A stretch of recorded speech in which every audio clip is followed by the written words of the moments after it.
Magandang araw mga kaibigan. Okay, nag-press conference ang Senado kanina. Nagsalita si Senate President Escudero tungkol sa mainit na usapin sa impeachment ni VP Sara. Bakit hanggang ngayon hindi pa nasisimulan? Okay. So, isa sa naitanong is yung position paper na isasubmit ng bayan muna through former Congressman Nery Colmenares na dapat simulan nyo na. Ganun. So, pakinggan natin itong sagot ni Senator Escudero na napakaganda. Parang may pasaring siya sa House leadership na sino naman sila ngayon para madaliin kami. Okay, pakinggan natin ang pahayag. Nery Colmenares, today may sasubmit na position paper sa inyong office also seeking or asking Senate to immediately convene as impeachment court. So ngayon ba parang tumitindi na yung pressure sa inyo na Si Nery bilang ano? bayan muna?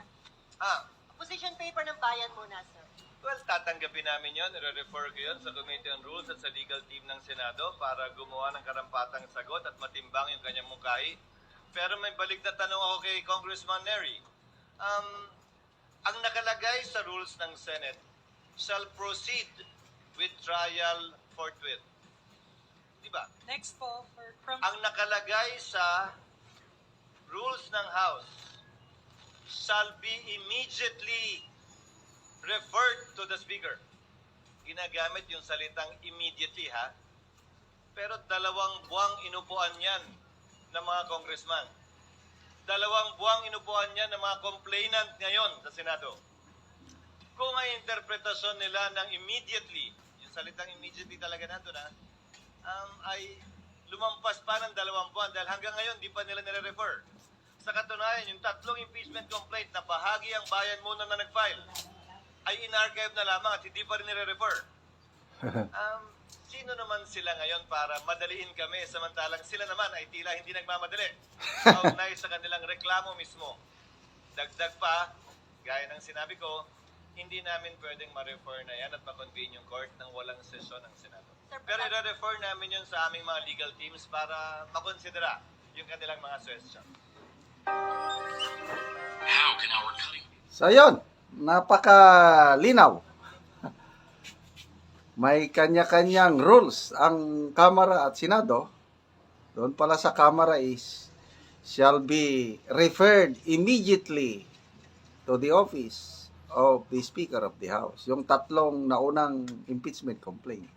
Hindi naman ni-refer kagad. Di kasalanan ng mga kongresista. Di ba ganun lang yun? Kasimple.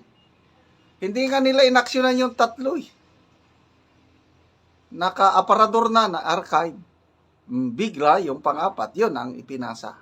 Tapos gusto nilang apurahin ngayon ang mga senador na very consistent ang stand ni Senate President Escudero na hindi kami pwedeng ma-convene as an impeachment court dahil wala nang sesyon, wala nang plenary. Ganon din ang sinabi ni Senator Villanueva. Sino pa yung mga ibang senador na no? Si Senator Pimentel lang ang nag-aapura na gusto niya masimulan kaagad. Okay? So, all other senators, ayaw eh. Sa alam ko lang maraming mga senador, yun. Senator Subiri, magkapatid na Estrada, Nancy Binay, Marcos, ayun, and then all others, tahimik na. Ibig sabihin, break lang muna, huwag tayong mag-apura. So, itong iba, yun, bayan muna, gusto nilang masimulan. Ngayon, ang usapin ito, nasa Supreme Court na. 3 petition na ang nasa Supreme Court. Hintayin na lang natin ang decision ng Supreme Court. Unang petition, yung abogado, Hinirilio, asking the Supreme Court na i-direct ang Senado na simulan kagad. So, yun, inaksyonan na ito ng Supreme Court. Pinapasagot na ang Senado. May nagkasunod na 2 petition. Una, si Attorney Torion at tatlo pang Mindanaoan lawyers. Pangalawa, si BP Sara na mismo, represented by Forton, Narbasa, and Salazar Law Office. Ito na yung mga pinakamabibigat na mga abogado. Lalo na yung magkapatid na Forton, Raymond and Siegfried Forton. Nako, abogado di Campanilla ang mga yan. Pag sinabing abogado di Campanilla, manginginig ka pag yan ang makatapat mo. So, nasa Supreme Court na. And I believe, aaksyonan yan ng Supreme Court. Kaya, to me, yung si Senator Escudero na hintay natin mag-convene ng Junto ba o I don't know kung alin nang masunod. Junto ba kasi ang original pronouncement, Junto na lang. Kasi yon ang pagbubukas muli ng sesyon ng Senado.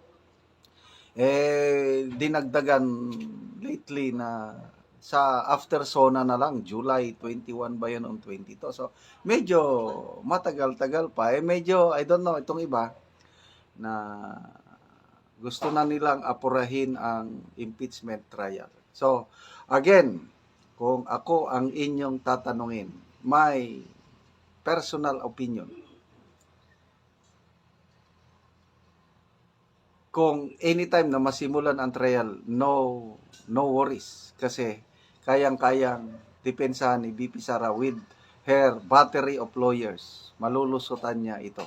But, importante naman yung constitutionality. Kasi nga, magagaling na abogado itong nagsampa ng petisyon kasama si BP Sara. Forton, Narbasa, and Salazar. Nako. Hindi sila magsasampa pag wala silang nakitang legal grounds para i-declare na invalid ang impeachment complaint dahil hindi nasunod ang proseso. Yon ang hintayin natin. So, the ball is now on the hands of Supreme Court. Okay, mga kaibigan, salamat sa inyong palaging panonood sa ating mga videos. Nagkakaroon tayo ng income dahil sa inyo. Natutulungan natin ang tribong Talaandig sa Bukidnon. Namimigay tayo ng libreng pako at yero para makapagpatayo sila ng bagong bahay or ma-repair ang kanilang lumang o sira-sirang bahay. Namimigay din tayo ng livelihood. Nagpapatanim tayo ng saging lakatan. Kung may itinanim, may aanihin. So, panoorin nyo ang video na ito. Kabalikat kayo sa pagtulong sa tribo. Ituloy nyo lang ang panonood, lalo na yung hindi nyo pag-skip ng ads. Balay. Niya si Kuya, nag-ayos siya sa yan balay. Katong nakahatag sa iagero. Siya. Maingod to ya. Nangkong pasab. Taod na gyud ang yero, ngagihatag sa imo. Tao na gyud ang hero gyud kay murag dako salamat ako nga tagaw si hero. Oo. Ako patuluan. Dol diri ya. Napagod ka pa. Apas na sa ulan. Kakaulan na pod. Ulan na pod mura ako di ni mapungahan karong atop na patuluan sa kusong playa. So gatuluan siya sumabalaka ka kay gadali-dali ka kay ulan na pod. Ulan na pod. Muna nga gadali ang ginato makatop ta kay parang dili na ta mo ulanan. Pasalamat po ko aning hero nga nahatag sa ko deserve na po ni sa Panginoon na napadaagsin. O nagpasalamat po ko sa nagkuan ba? Sponsor sa aning hero. Sa iya dahil salamat. Ato bang diri ya? Dili ka